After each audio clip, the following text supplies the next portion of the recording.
Hey, thank you for having me. I hope everybody had great holidays. I got an Alexa, one of the personal assistants from Amazon, and like a lot of other people, I've become concerned about all the information high-tech's getting on me.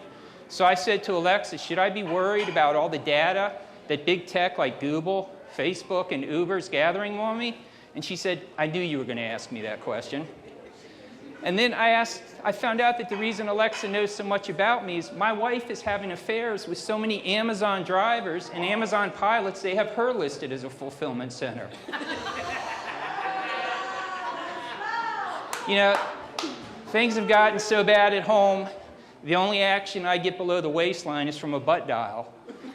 If it wasn't for setting my phone on vibrate and putting it in my pocket, I wouldn't have a sex life at all. But it looks like that party's ending. I got a new cell phone. I set it on vibrate, put it in my pocket, got the first text, was all excited. It was from the service provider saying it just wanted to be friends. And then my wife, she got her cell phone. She put it on airplane mode. Next thing I know, her and one of her Amazon pilot boyfriends are eating ice cream off each other's bodies. So I asked Alexa to refer us to a counselor to help us through our sex life. And she referred us to one that had tremendous results. She was big on communication. She said the first thing that helps is for the wife to talk dirty during sex. Well, that didn't work because my wife claimed she couldn't get cell phone reception from the hotel she tried to call from. And then she said, the next thing to do is for your wife to tell you when she has an orgasm. And my wife said for that to happen, I'd have to join her OnlyFans account. And then she said another thing to do is try role-playing. Have your wife be a doctor who's giving you a head-to-toe physical. My wife said, I'm not taking on any new patients. And then she said another role is for you to be a fireman rescuing your wife from a burning building. My wife said my hose would never be long enough. And then she said what also helps is if, try to have sex in different rooms of your house. But what happened was my wife changed the locks on all the doors. And then she said another thing that works is to have sex in one of the rooms with the lights out because you're in a familiar place, but the passion comes back. And that seemed to work because there seemed to be playful biting and passionate scratching. But then when we turned the lights on, it turned out the bite marks and the scratch marks were from this key screw sticking out of the IKEA furniture. And then we came to the last thing that worked well. She said, this is what I call my Tommy Lee and Pamela Anderson option. This is where you film yourself having sex and focus on the noise because that brings back the thing. So, we filmed it. I wasn't that confident. My wife was pretty inert and didn't see into it, but guess what? We entered it, took first place in the silent film division. Then the second piece of good news from that was my wife got a modeling contract based on that performance from a mannequin company. And then the third piece of good news from that was a big Hollywood production company wants to remake that movie, White Noise, the Light, after my wife's appointment called What Noise? No Life.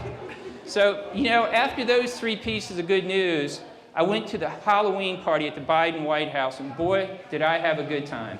I was talking to the president, and I said, I just came here from where I live in Florida, which is not that far from Donald Trump's place in Palm Beach. And I remember when Napoleon lost in France and they banished him to the Isle of Elba. A lot of people called him the emperor in exile.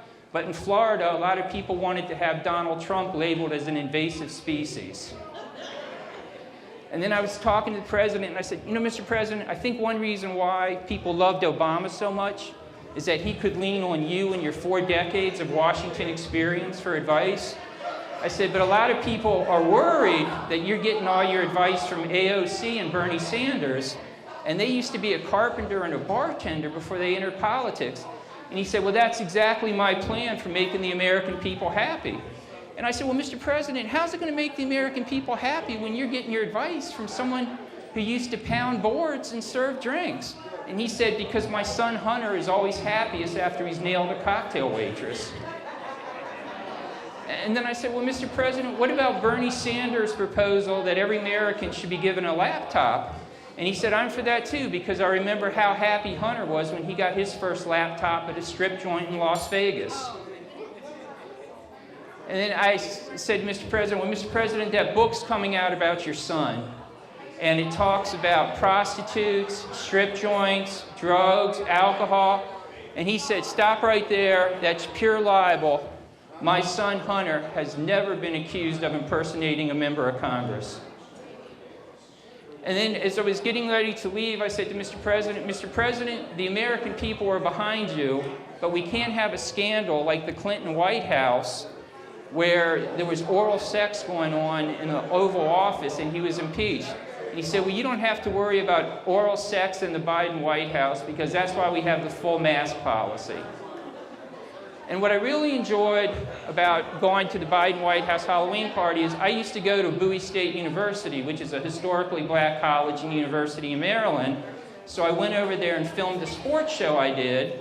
And I had 4 of the students help me with the filming. And afterwards, I asked them what type of sports media did they want to go into them. And all 4 of the guys said they wanted to go in NASCAR. And I walked away saying to myself, amazing. I didn't know black guys could be rednecks too. And then I had lunch the next day with a friend of mine from Bowie State. It was his birthday. And I said, happy birthday, you are now the 2nd most unattractive thing in the world. And he said, what's that? And I said, a middle-aged black guy. And he said, well, what's the most unattractive thing in the world? And I said, a middle-aged white guy. And I said, but I think things are proving because, you know, they're working together on a movie front. I understand they're taking Winnie the Pooh, Christopher Robin, and Eeyore and combining that with Chris Rock and going to make a new movie and call it Winnie the Pootie Tang. And then I understand they're taking Bob Vilas' This Old House and bringing in Kid and Rock, and they're going to call it This Old House Party. And I said, but I think there's just a thing. I think that, you know, black guys are just cooler than white guys because when you look upon it, there's still a lot of middle-aged white guys with long hair, wearing T-shirts, dressing like their favorite rock and roll singers. And you just don't see that many middle-aged black guys running around with an alarm clock around their neck like Flavor Flav. So you definitely see that difference. And then that led us into the holiday season. And I got to tell you, the holiday seasons are just really not that fun when your significant other is into slasher movies. I've gone out with 2.5 women who are into slasher movies, and I say half because one is from Texas and she grew up hunting with her father. So for her, liking slasher movies was more a cultural imperative than a lifestyle choice. And yes, I know the first slasher film was Texas Chainsaw Massacre, not Vermont Chainsaw Massacre, but she hunted deer with rifles, not chainsaws. But it was interesting going to events and holidays at her house. I mean, for her parents' anniversary, it wasn't like my parents went from paper to bronze to gold to divorce. For her parents, the presents went from single shot to double barrel to fully automatic with a 32-round banana clip. And I'll never forget at Thanksgiving, it was the first time in my life I've ever seen somebody try to carve a turkey with a chainsaw. And then on Christmas, they shot at poor Rudolph, claiming he was in season and that they needed to thin the herd.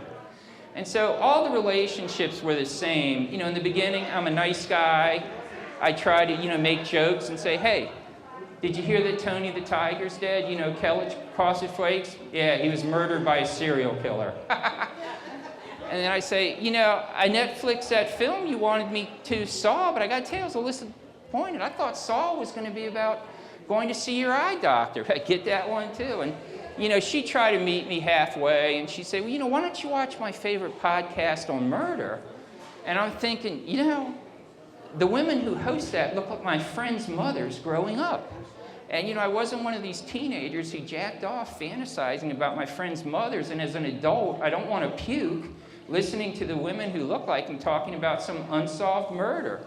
And then I remember when we went and saw that slasher film, The Town That Fed a Drum Down, where the murderer killed a guy with a slide trombone. She said that was the most erotic, sexy thing she'd ever seen. Much more inspiring than any of her vibrators. But the only problem was, you know, she couldn't figure out where to put her batteries in the trombone. But, you know, truth be known, the relationship was just doomed. We never get along. I'd say tomato. She'd say fake blood. I'd say potato. She'd want to know who dismembered Mr. Potato Head. I'd say the sky is blue. She'd say not when it runs red with blood. I'd say the grass is green. She'd say not where the bodies are buried. So thank you for having me.